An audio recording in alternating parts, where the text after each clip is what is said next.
Halo pejuang PTN, balik lagi di Suprayonosi. Pada video kali ini kita akan membahas buku progres tryout kedua proses intern Saintek tahun ajaran 2025 tahun 2026.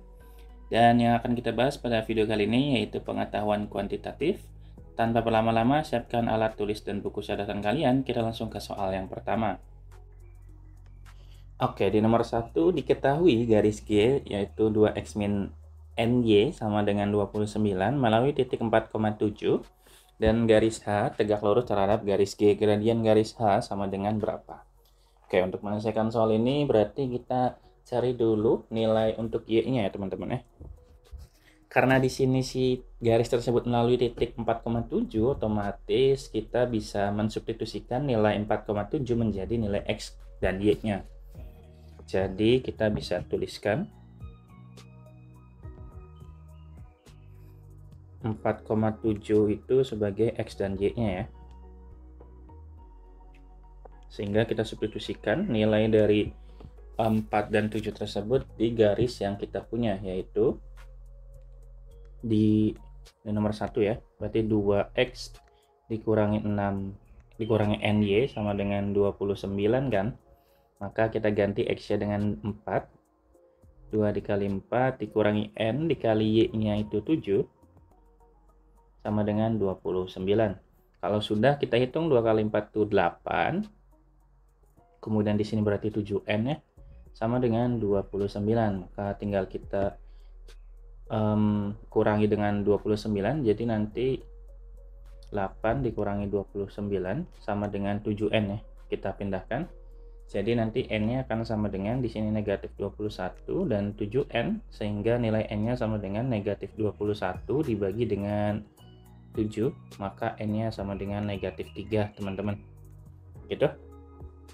Oke, kalau sudah dapatkan nilai dari N-nya, kita bisa mencari gradien dari si garis G tersebut. Saya pindahkan sebentar. Berarti nanti kita cari nilai gradiennya. Untuk mencari nilai gradiennya, teman-teman tinggal tulis ulang terlebih dahulu fungsinya, yaitu 2x dikurangin NY sama dengan 29 kan ya. Maka jadi 2x dikurangi N. N-nya berarti negatif 3 dikali Y sama dengan 29. Sehingga nanti kita punya 2x plus 3Y sama dengan 29. Untuk mencari nilai M-nya, kita bisa gunakan rumus dari pencarian gradien ketika bentuknya X plus B. Kalau kita punya bentuk fungsinya AX plus B, Y sama dengan C, kita bisa punya nilai M-nya itu sama dengan negatif A dibagi B ya. Sehingga kalau kita punya bentuknya seperti ini, A-nya berarti 2, ya kemudian si B-nya 3 ya, berarti negatif 2 dibagi 3 teman-teman. Ini adalah nilai dari M-nya, M pada G. Kemudian karena si garis H, titik H itu, garis H itu tegak lurus dengan terhadap garis G, otomatis kalau tegak lurus itu kan hubungannya gradien G itu tegak lurus gradien H, otomatis nanti nilai gradiennya itu akan sama dengan M G itu sama dengan negatif 1 per MH, atau berlaku kebalikannya juga, MH sama dengan negatif 1 per MG. Jadi kalau kita punya MG-nya negatif 2/3, otomatis MH-nya akan sama dengan negatif 1 dibagi negatif 2/3. Negatif bagi negatif habis, 1 dibagi 2/3 kan sama saja dibalik ya. Kayak perkalian terbalik, sama aja berarti 3 dibagi dengan 2 gitu teman-teman. Berarti jawabannya adalah yang E ya. Begitu ya. Oke, kita lanjut yang nomor kedua. Jika A dibagi B sama dengan 1/2 dan B dibagi C sama dengan 3/2, di mana A ditambah B sama dengan 18, berapakah nilai dari C-1? Berarti untuk menyelesaikan soal ini, kita cari dulu nilai dari B-nya teman-teman. Untuk mencari nilai B, itu kita bisa manfaatkan perbandingan dari si yang pertama, A banding B sama dengan 1/2. Otomatis, kalau untuk mencari B, kita bisa cari dengan perbandingannya kan 2 dari total perbandingannya kan berarti 2 tambah 1 ya. 2 tambah 1 dikali dengan jumlah dari A tambah B yaitu 18, maka kita bisa dapatkan 2/3 dikali 18. 18 bagi 3 itu 6. 6 dikali 2, 12. Sehingga nilai B-nya 12, teman-teman. Nah, kalau sudah dapat nilai B-nya 12, otomatis kita bisa cari nilai dari C-nya. Untuk mencari C-nya, kita gunakan perbandingan yang ada di sebelah kanan. B banding C sama dengan 3/2. Maka B banding C sama dengan 3/2. Nah, nilai B-nya kan udah ada 12. 12 per C sama dengan 3/2 kan ya. Kita kali silang, 12 kali 2 itu 4. 24 maksudnya. 24. Ini sama dengan 3C otomatis. Nanti C-nya sama dengan 24 bagi 3 yaitu 8. Nah, pertanyaannya adalah C dikurangi 1, maka C dikurangi 1-nya sama dengan 8 dikurangi 1, yaitu sama dengan 7, teman-teman. Jawabannya adalah yang E lagi ya. Begitu ya teman-teman ya. Semoga bisa dimengerti. Tapi jika teman-teman ada yang masih bingung, boleh ditanyakan di kolom komentar ya. Kita akan bahas di kolom komentar kalau misalkan teman-teman masih ada yang bingung. Gitu ya. Kita lanjut nomor 3. 3 buah titik terletak pada satu garis yang sama seperti pada gambar di bawah ini. Koordinat P-nya berapa? Oke, untuk menentukan bentuk ini, berarti kita bisa manfaatkan sifat dari gradiennya aja. Karena dia di garis yang sama, otomatis gradiennya sama dong. Jadi kalau saya tuliskan gradien QR itu sama dengan gradien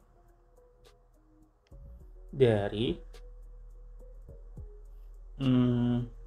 QP atau PQ ya, gitu kan, karena kan mereka di garis yang sama, otomatis kemiringannya juga sama kan. Maka dari itu kita coba cari gradien pada Q dulu.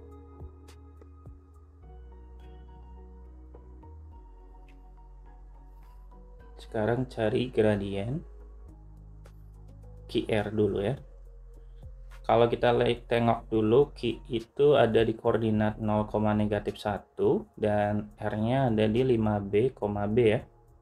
Nah, kemudian kita cari menggunakan rumus gradien, yaitu M atau gradien dari QR itu sama dengan, kan rumusnya Y dikurangi Y2 dikurangi Y1 ya, maka sama saja YR dikurangi dengan QR dibagi dengan XR dikurangin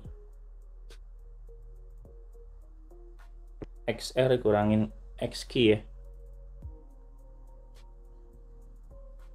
Nah, berarti di atasnya itu bukan QR, harusnya YQ. Gitu. Berarti kalau kita tengok YR itu B, kemudian YQ-nya itu -1, maka B dikurangi -1 dibagi dengan XR, XR-nya 5B dikurangi 0, berarti habisnya berarti tetap di sini B plus 1 dibagi 5B. Gitu. Nah, dengan cara yang serupa kita juga bisa cari gradien dari PQ-nya. Kita cari gradien PQ.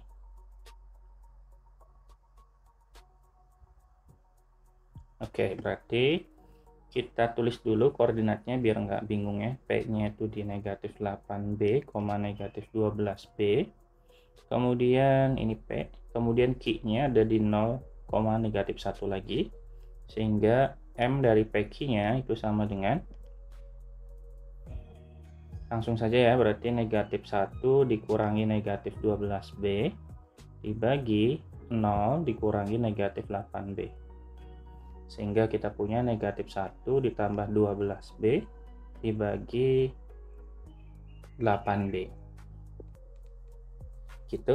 Sehingga kita bisa tengok mengenai informasi bahwa gradien PQ-nya akan sama dengan gradien dari QR.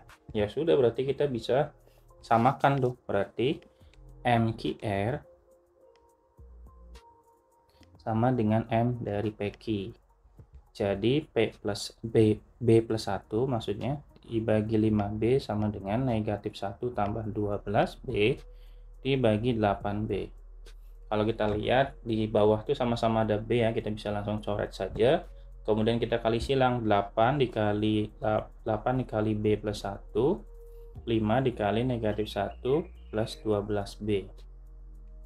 Sehingga di sini berarti 8B plus 8, di sini berarti negatif 5 ditambah 60B teman-teman ya. Sehingga kita bisa punya di sini berarti 60 dikurangi 8 ya, 52B. Kemudian 8 dikurangi negatif 5 berarti 13. Sehingga B-nya sama dengan 1/4 ya. 13 bagi 5/2. Sehingga kalau yang ditanya adalah koordinat dari P, otomatis ya tinggal kita substitusikan aja karena P-nya kan negatif 8B.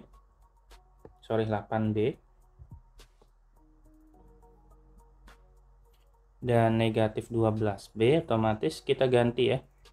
Negatif 8 dikali dengan 1/4, negatif 12 dikali dengan 1/4.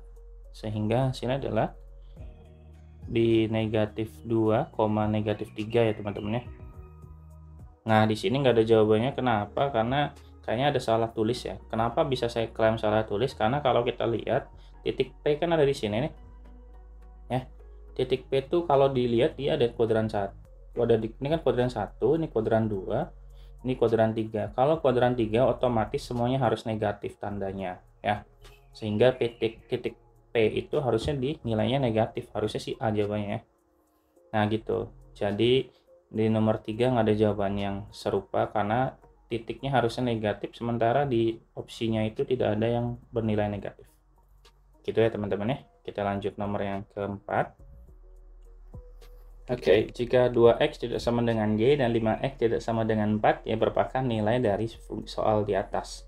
Oke, berarti untuk menyelesaikan soal ini berarti kita coba selesaikan dulu yang bagian bawah ya teman-teman ya. Bagian bawahnya karena di sini bentuknya pecahan dan di sini ada bilangan yang perlu kita selesaikan dulu. Kita tulis di sini saja ya. Berarti kita punya 3y per y min 2x ditambah 5. Kita samakan penyebut, jadinya akan sama dengan y min 2x. Ini berarti 3y ditambah 5 dikali y min 2x gitu ya teman-teman ya. Oke, kalau sudah berarti kita coba, saya pindahkan ke kiri aja. Kita selesaikan berarti akan sama dengan 3y ditambah 5 kali y berarti 5y dikurangi 10x dibagi dengan y min 2x. Sehingga kalau kita tuliskan nilainya akan sama dengan 3y tambah 5y kan berarti 8y ya teman-teman ya. Kemudian dikurangi 10x dibagi dengan y min 2x. Oke, kalau sudah kita kembali ke soal. Kita coba tuliskan kembali soalnya ya. Di sini saya punya 5x dikurangin 4y dibagi dengan 2x dikurangi y dibagi dengan 3y per y min 2x ditambah 5. Nah kalau sudah berarti yang di atasnya kita tulis ulang. D5x dikurangin 4y dibagi dengan 2x min y dibagi dengan, nah kita sudah punya yang lain teman-teman. Ini hasil yang bawahnya kita udah hitung, jadi kita tinggal substitusikan saja. Berarti 8y dikurangi 10x ya dibagi dengan y min 2x. Kalau ada bentuk seperti ini artinya kan pecahan yang dibagi otomatis sama saja dengan perkalian yang dibalik kan ya. Berarti 5x min 4y dibagi dengan, saya tulis di bawah aja ya biar kelihatan. Berarti di sini 5x dikurangi 4y dibagi dengan 2x min y itu akan dikali dengan y min 2x dibagi dengan 8y min 10x. Nah kalau kita lihat bilangan yang sebelah sini dengan yang sini bentuknya itu sama sebetulnya, hanya beda tanda saja. Berarti kan sini min 2x, sini 2x, sini min y, sini y gitu loh. Otomatis kalau kita bagi nilainya akan sama dengan negatif 1 teman-teman. Maka kita bisa tuliskan nilainya akan sama dengan 5x dikurangin 4y dibagi 8y dikurangi 10x ini dikali dengan negatif 1. Hasil pembagian yang tadi ya. Kalau kita lihat lagi 8y min 10x itu kelipatannya, kelipatan dari yang di atas. Kalau kita keluarkan negatif 2 maka jadi negatif 2 dikali dengan min 4y ya, ditambah dengan 5x teman-teman. Sehingga di sini berarti 5x min 4y dikali negatif 1. Nah, kalau kita tengok dia juga sama ya bentuknya, hanya beda di posisi aja, sehingga kita bisa bagi. Jadi hasil adalah negatif 1 dibagi negatif 2, yang mana nilai sama dengan 1/2. Berarti jawabannya adalah yang C ya teman-teman ya. Gitu ya. Oke, kita lanjut nomor 5. Perhatikan gambar di bawah ini. Jika garis K mewakili fungsi Gx, berapakah nilai dari G1? Oke, berarti kita bikin dulu fungsinya ya. Kalau bikin dulu persamaannya. Kalau kita punya titik di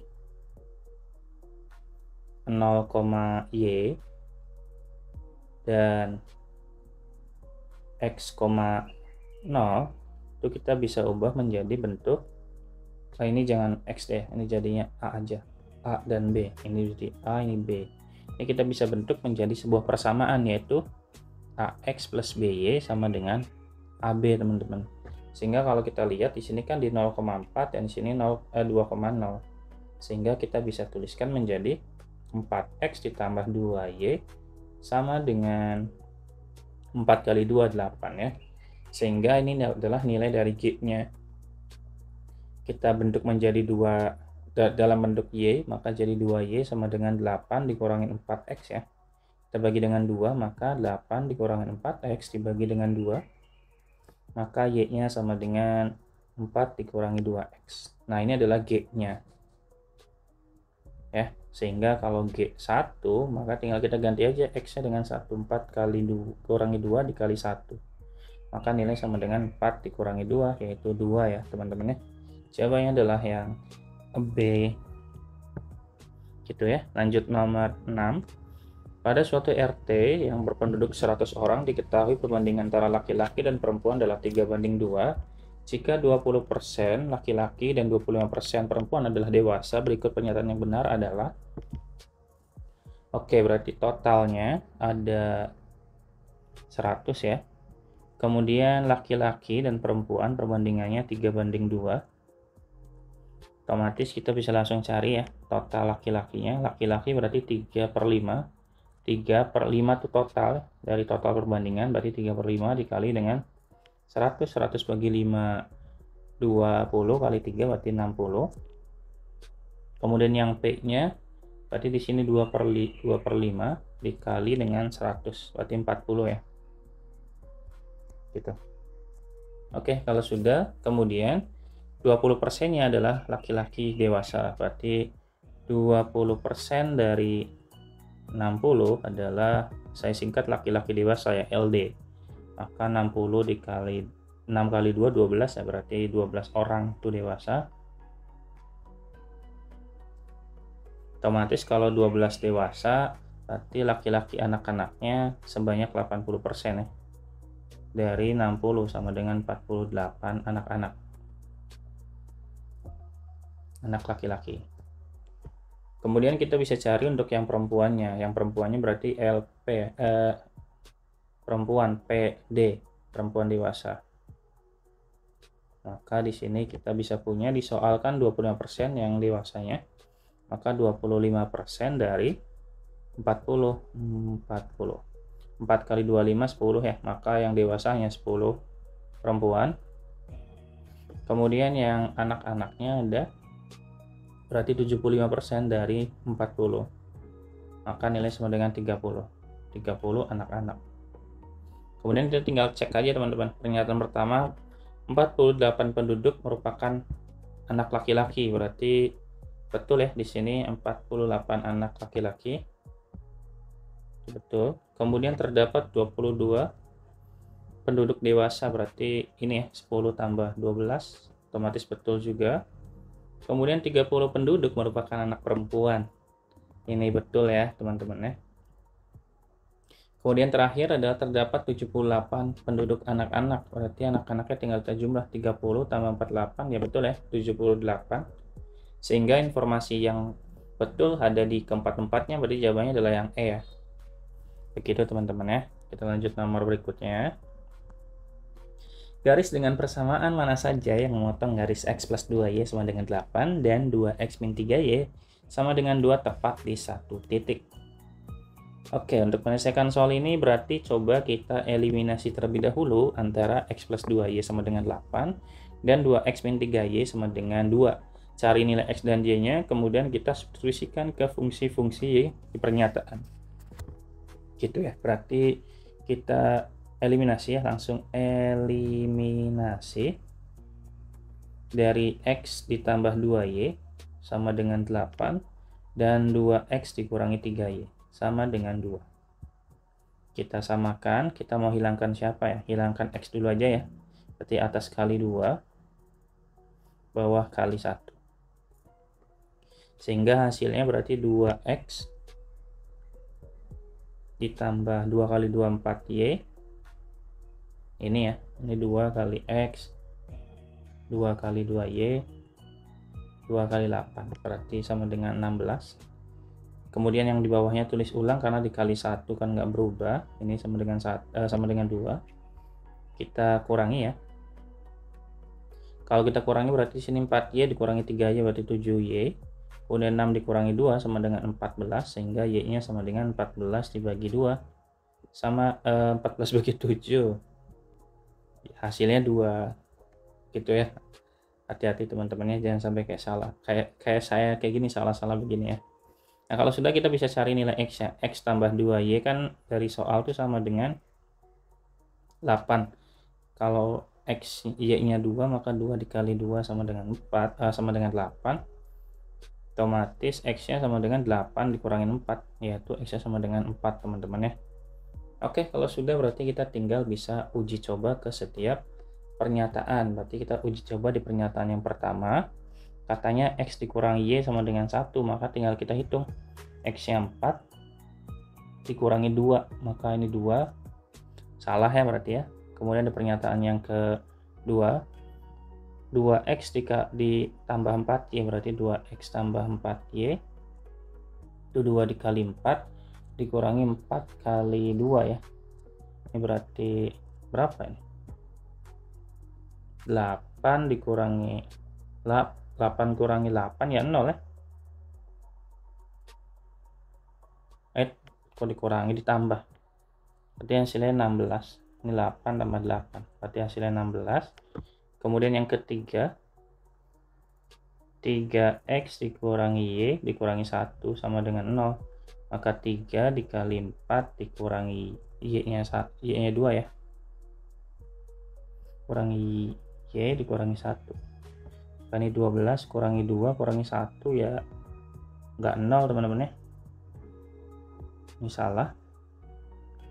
12 kurangi 2 kan 10. 10 kurangi 1 ya 9. Ini 9 tidak sama dengan 0. Tidak sama dengan 0. Ini tidak sama ya. Berarti salah juga. Coba kita cek yang keempat. Barangkali betul. Berarti X tambah Y. Berarti X yang 4, Y-nya 2. Maka jawabannya adalah 6. Berarti ini betul ya teman-teman ya. Berarti pernyataan yang betul hanya di poin yang D. Berarti hanya 4 yang benar. Gitu ya. Oke, kita lanjut nomor 8. Perhatikan gambar berikut. Jika A adalah 70, manakah pernyataan yang benar dari kuantitas P dan Q? Berarti kita bisa manfaatkan ke ini apa? Sudut yang sehadap dengan si A. A-nya kan udah ada ya. Berarti yang sehadap dengan A, kita cek yang sejajar. Sejajar kan ini ya. Yang sejajar adalah garis yang ini. Ini juga sejajar, otomatis di sini nilainya akan sama dengan si A, teman-teman. Karena dia sehadap. Ini berarti A. Gitu. Kalau di sini A, otomatis karena dia siku-siku, otomatis ini juga 90 ya. Dan A-nya 70, otomatis nilai X-nya akan sama dengan 90 dikurangi A, atau 90 dikurangi 70. Maka X-nya sama dengan 20 ya. Kalau X-nya 20, kita bisa manfaatkan ini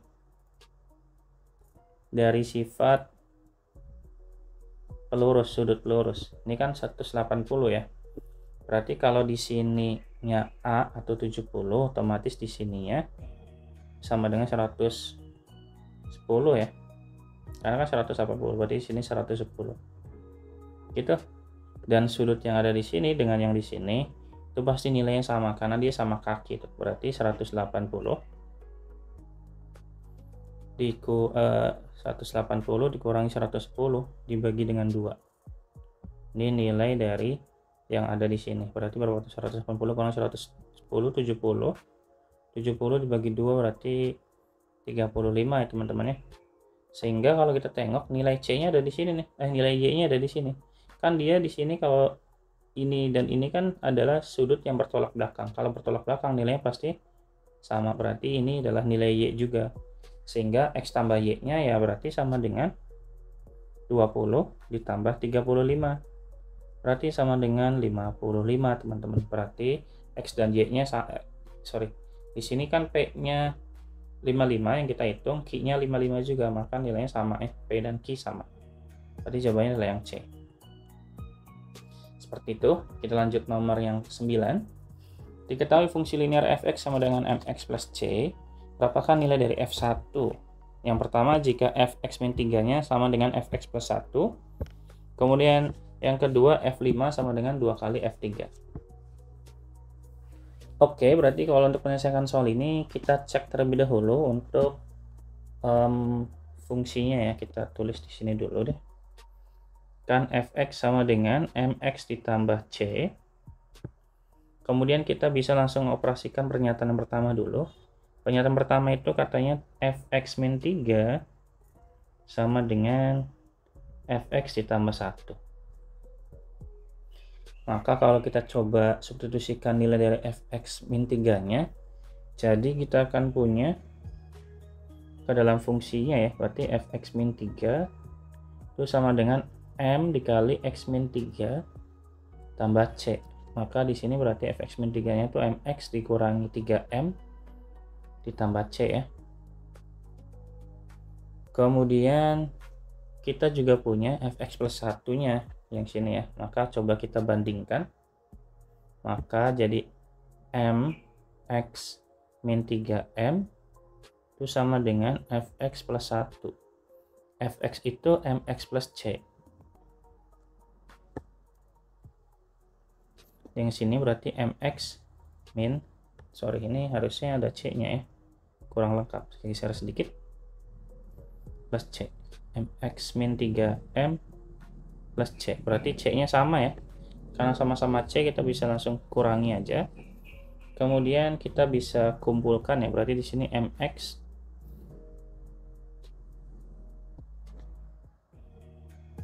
di sini plus satunya belum kita tulis, plus 1. Berarti di sini MX dikurangi 3M sama dengan MX ditambah 1. Sehingga kalau kita tulis berarti di sininya mx dikurangin mx itu kan 0 ya, berarti min 3m sama dengan 1. Min 3m sama dengan 1, maka m nya sama dengan min 1/3 gitu. Kalau m nya sama dengan min 1/3, otomatis kita bisa tuliskan ke fungsinya, yaitu berarti kita bisa cari nilai dari F1. F1 itu kan sama dengan M dikali 1 tambah C ya. Nah dari sini berarti F1 nya itu sama dengan negatif 1/3 ditambah C. Nah di sini kita tidak bisa mencari nilai F1 nya kecuali kita punya nilai dari C nya teman-teman. Berarti ini pernyataan pertama tuh bisa dekat banget tapi tidak bisa selesai ya. Ini tidak cukup untuk menjawab soal gitu ya. Coba kalau kita pakai pernyataan yang kedua. Kalau dari pernyataan yang kedua itu nilai F5-nya sama dengan 2 kali F3, berarti F5-nya sama dengan 2 kali F3. Kita bisa langsung ganti aja, kan Fx itu sama dengan Mx plus C, maka otomatis F5 itu berarti 5M ditambah dengan C akan sama dengan 2 dikali 3M plus C gitu kan ya. Sehingga di sini 6M plus 2C dan 5M plus C, sehingga 6M dikurangi 5M ya, M, C dikurangi 2C min C, berarti M-nya sama dengan negatif C. Sehingga kalau kita nyari F1, kita bisa dapatkan M1 ditambah C. Sehingga M-nya kita ganti negatif C tambah C. Sehingga F1-nya sama dengan 0, teman-teman. Sehingga pernyataan kedua itu cukup untuk menjawab soal. Sehingga pernyataan yang tepat untuk soal bagian 9 ini adalah pernyataan 2 saja cukup untuk menjawab pertanyaan, tetapi pernyataan 1 tidak cukup. Jadi jawabannya adalah yang B ya. Seperti itu teman-teman ya. Semoga bisa dipahami ya. Kita lanjut soal terakhir. Misalkan X dan Y menyatakan koordinat suatu titik P pada bidang XY. Apakah P terletak di kuadran 4? Putuskan apakah pernyataan 1 dan 2 cukup untuk menjawab pertanyaan tersebut. Untuk pernyataan pertama tidak akan cukup kalau hanya dia sendiri. Ya. Untuk pernyataan 2 juga tidak akan cukup karena variabel X dan Y-nya akan terlalu luas untuk dicari nilai X dan Y-nya, sehingga kita nggak akan bisa menemukan bentuk si soal tersebut. Maka kita bisa cari dengan menggunakan ini aja, menggunakan gabungannya. Coba kita gabung ya. Kita gabung 1 dan 2-nya. Maka kalau kita gabung 1 dan 2-nya, kita bisa eliminasi. Jadi 2X dikurangi 3Y sama dengan 6. Satunya 2X plus Y sama dengan negatif 6. Kita kurangi ya teman-teman ya. Berarti kalau kita kurangi di sini negatif 4Y sama dengan 12, maka Y-nya akan sama dengan negatif 3 ya. Karena 12 bagi 4 negatif 3. Tinggal kita cari nilai X-nya. Berarti 2X tambah Y sama dengan negatif 6. Maka 2X dikurangi 3 sama dengan negatif 6. 2X sama dengan negatif 6 dibagi negatif, dikurangi ya, ditambah dengan 3 harusnya. Berarti negatif 3. Sehingga X-nya akan sama dengan negatif 3 per 2. Artinya si X-nya itu nilainya negatif 3 per 2. Dan si titik Y-nya ada di negatif 3. Kalau semua titik X dan Y-nya negatif, itu tidak berada di kuadran 4 ya, tapi berada di kuadran 3. Karena kalau kita gambarkan secara visual kayak gini nih. Karena kan di sini kan tandanya positif semua ya. Untuk yang di sini tuh negatif untuk X-nya berarti negatif, dan positif untuk Y-nya. Nah, kalau yang di kuadran 3 itu negatif semua. Kalau di kuadran 4 itu positif untuk X-nya, negatif untuk Y-nya. Jadi pernyataan soalnya bisa dijawab bahwa si titik P-nya ada di kuadran 4 atau tidak, tapi artinya tidak bisa dijawab gitu loh. Artinya soal bisa dijawab dengan jawaban yang tidak sesuai. Berarti jawabannya adalah yang C ya. Berarti dua pernyataan bisa sama-sama menjawab pertanyaannya. Gitu teman-teman ya. Baik, mungkin itu dulu teman-teman yang dapat disampaikan untuk video kali ini. Terima kasih banyak ya sudah menonton sampai akhir. Dan jangan lupa juga klik like dan subscribe-nya untuk mendukung channel ini terus berkembang dan menjadi channel yang lebih besar agar memberikan manfaat yang lebih besar kepada teman-teman yang lain. Jangan lelah untuk belajar ya teman-teman. Tetap semangat dan kita ketemu di video berikutnya. Dadah.